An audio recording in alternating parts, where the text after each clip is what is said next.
today's topic, I want to cover wiring. Specifically, I have a Viper model 3203, which is a two-way LED alarm. So before I get started with all the wiring, I'm going to go into the main primary harness, the auxiliary harness. This is the dreaded door lock harness, which I get so many concerns about this one. This is trouble. And this one here is a starter kill plug. This here is just the antenna, so we don't need to really talk about antennas. I'm also going to talk about the programming for the siren. And also, before I get started on the primary harness, in here is the parking light wire. And in there, it does make some mention about the polarity of the output side. So there's a little door on your module, and this here fuse, you can jump from one side to the other. The middle is common, so if it goes here, by default, is positive output. If it goes over here, it throws a negative output. So that's a little note you need to know before getting involved in doing the parking light side. Since this is just an alarm with a two-way LED confirming with auxiliary outputs, essentially that's all this is just a two-way alarm system. The two reds and red-white, these are shared common to constant 12 volts, so you can put those to the same wire in the vehicle. Unless it's a low voltage application, of course, then you might want to run those to a battery or a heavy gauge in the vehicle. Your brown, which is your positive trigger output, which is going to go to the siren. On your siren, you're going to have two leads. Red is going to go to ground. Black on the siren goes straight to ground. Moving across here, we got the white with the brown. Now this one here is interesting. This is the parking light isolation wire, which is basically pin 87 of a relay inside the module. They're doing that with this system and a lot of the systems, which really is confusing to people because they used to just have a positive output, and if you wanted to do a reverse polarity, you just have to add a relay or something like that. Now they moved it internally, so whatever you put on this white-brown is what you're going to get on the output side, to keep it simple. Your black, which is chassis ground, is going to go to bare metal. Then you got your purple or your violet, which is your positive door trigger. So in most cars, like a Ford, the wire is going to rest either low with a little ground, or it's going to rest as bay open. And when the door is open, this is going to throw 12 volts, and that's what's going to trigger the door trigger on the alarm system. Green, I'm going to jump one because it's simpler here. Green is the opposite. This is a negative door trigger. So it's going to rest either open with a little bit of voltage. It's going to go low to ground when the door is open. That's where the green goes to. That's your door trigger. Blue, in the middle there, that's your trunk or your hood optionally pin wire. So that way if you run a hood pin or if you're doing the trunk trigger, when you pop the trunk and the light comes on, one wire is going to go low. That's going to trigger the blue to give your system the indication that your trunk has been open and violated.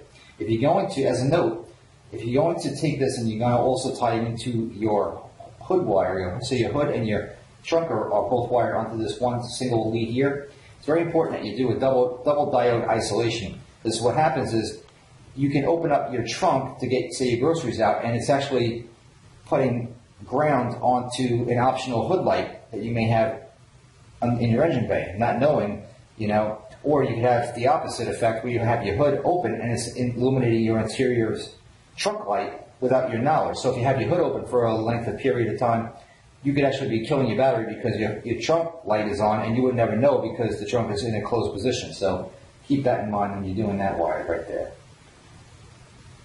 Then we got this guy, which is the black with the white. Black-white, which is, I call it don't light supervision output wire. Some call it illuminated entry, whatever you want to call it.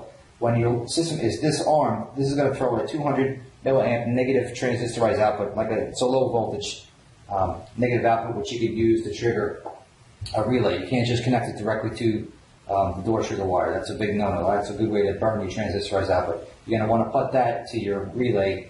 Say, for instance, on a negative door trigger, you would put the black-white to 85, and then 86, you would have 12 volts, and you have ground on 87, and whatever you have coming in on 87 is going to throw out on 30. So that way when you go beep beep and you unlock your door, it's going to connect 87, which is ground, to 30, the door trigger wire, in this case a negative door trigger wire, which is going to illuminate the interior's dome light when you will disarm your alarm system. Then we got this white blue, which is 200 milliamp auxiliary 1 output. So that's your primary trunk release output or something like that you could use for that. Window modules, trunk release, window roll-ups, whatever you got going on, you could utilize that for that purpose. Then you have your white, parking light output, you see this is a little bit heavier because this is fused. Again, with that 10 amp fuse inside the module board there. And that's going to throw 10 amps of positive or negative power out on this wire when the system is armed, disarmed, or when it's in trigger mode or whatever is going on. This system here is going to be your parking light output wire. Your orange, that's a 500 milliamp negative output when the system is armed, which is going to connect to a relay. Again, in this case, the relay isn't even included in this kit, but in a normal situation, it would go to a relay and would keep these two pins open so that way you can't crank the starter while the vehicle is armed. So it's a negative ground when armed output lead on this primary harness. So that's enough for the primary harness. Move that right over there, and I'll move along to, this one's an easy, so I'll get this easy part out. This one here, next, and this, green with the white starter side, then you have two more over here, and you have two more leads. You could use either one side for a normally closed circuit or a normally open circuit. Just so you know, by factory default, it's set for normally closed, so that way when it's armed, it's going to be normally closed, and then when you arm it, it's going to open it. So that's, for most vehicles, that's how it's going to work. But if your car is the opposite and you have it normally open, you would utilize the other wire. So that's all there is to this. This is very straightforward. Just cap off the one you're not going to use, insulate it, and that's that. And now all we got left is here. This one's all kinds of fun. This one I get more calls on this than anything. This one here is the door lock harness. Now this one here, essentially it takes a relay, right? On a normal relay you're going to have the coil 85 and 86, then you're going to have 87, you're going to have 87A and 30. So this one here is going to be normally closed, normally open, and you're going to have common 30, right? So basically what DEI has done is he's taken the constant power out of the picture because they have these two, what do they call them? Your violet and your violet black are common at the fuse holder. So these are going to go to 12 volts. Then essentially what you're left with is 6 wires. So you're going to have your trigger, which is going to be done internally when you hit the remote control. So you're going to have your coil side input, which is already pre-wired in there. Then you have your power. So you have basically 87, 87A, and 30. My opinion would be just look at it logically. You already have your power here. You already have your input. So 85 and 86 on the coil side are done. So basically, if you have negative stripe type door locks and you know that you're going to connect these two wires into the car side, those are going to be your outputs. Those are 30. And all you need to do is put ground on 87. 87 is violet, and then you got violet black. Put those two to ground, and then it's just going to throw ground out on 30s to your vehicle side. You have power, you already have the coil wired. This stuff you don't need. That's how you wire your door locks. If you want to really get into more involved wiring, or if you have multiplex door locks, you're adding actuators, 5-wire, whatever the story is, I would actually suggest getting a 451M installation guide from directly. They're all over the 12volt.com, and you can just Google it. They're all over the place. And you can use that as a better resource so you can take your time and go through it. But for this video type, I can't sit on the video all day long with you. Moving along, we just got this 7-pin auxiliary harness. On this guy, this one gets a little trickier. So orange-black is 200 milliamp auxiliary 4 output, which is nice. They give you a 4th auxiliary output. Then you have next to it the white with the black stripe, that's channel 3. Then you have violet-black auxiliary 2. And then you got left green with the black, that's factory alarm disarm output, so that way that'll pulse a ground before you remote start if necessary. Then you have yellow, which is just a straight crank and ignition wire. Horn honk output, which is your brown.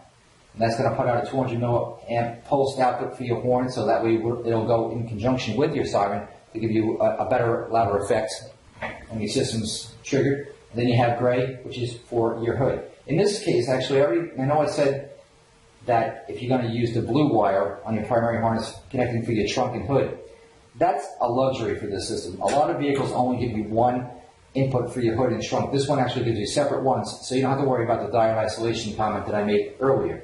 I forgot about that when I got to this point. I said, "Oh, I realized that I said that." But that's the story. So if you're getting involved in doing a separate hood and trunk, don't worry about it. You got gray here for the hood, and you got the blue for the trunk, and just roll with that. And aside from that, we just got this last thing, which is the siren. Out here, there's 2 loops. This one here is the 415 LN, so that means it's a soft chirp by default. So when you hit arm, disarm, it gives you a half tone, half decibel type of sound, so that way it's not overwhelmingly loud. When you come home, it's like beep. You know, this one's like doop. like a little quick kind of not so annoying type of chirp. If you want the annoying chirp, you can just hit the black-white loop there, cut it full volume. This one right here will actually get rid of the multi-tone functionality. So if you don't want to have the cycle of the 6 sounds, and you just want that classic single tone siren, you can just cut this sucker, and it'll give you a single tone, and that's going to be, the wiring for a siren. I mean, it's just a siren, right? And that's it. If you do have any other questions, shoot me a message, and I'll try to help you out the best I can.